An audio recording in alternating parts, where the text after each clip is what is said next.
සැමියා විසින් කළේයි කියන පහර දීම සම්බන්ධයෙන් පවත්වන නඩු විභාගයට අදාළව මාධ්‍යට අදහස් දැක්වීමෙන් වැළකී සිටින ලෙස පාර්ලිමේන්තු මන්ත්‍රී උපේක්ෂා ස්වර්ණමාලී මහත්මියට අද අධිකරණය දැනුම් දුන්නා.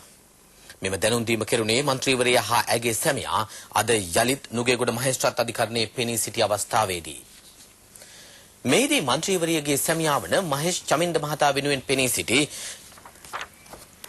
පෙනී සිටි නීතිඥ විදුර මංචනායක මහතා අධිකරණයෙන් ඉල්ලා සිටියේ දෙදෙනා පදිංචිව සිටි තලපත් පිටියේ නිවස තම සේවාදායකයාට ලබා දෙන ලෙසයි.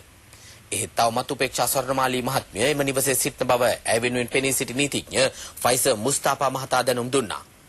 ව්‍යාපාරික කටයුතු වලට අදාළව නිවසේ ඇති භාණ්ඩ ලබා ගැනීම සඳහා ඒ පිළිබඳ ලැයිස්තුවක් මන්ත්‍රීවරියගේ සැමියාගේ පාර්ශවය අද අධිකරණයට ඉදිරිපත් කළා. එහිදී අධිකරණයේ නියෝග කළේ අදාළ භාණ්ඩ ලැයිස්තුවක් පොලිසියට ඉදිරිපත් කර දෙදෙනා එහිදී එකගත්වයකට එළඹ ඒවා ලබා ගන්නා ලෙසයි.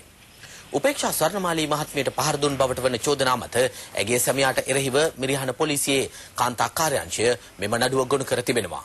පසුව මෝසමක් ඉදිරිපත් කරමින් ඇගේ සැමියා ඉල්ලා සිටියේ තලපත් පිටියේ පිහිටි නිවස හා භාණ්ඩ තමන්ට ලබා දෙන ලෙසයි.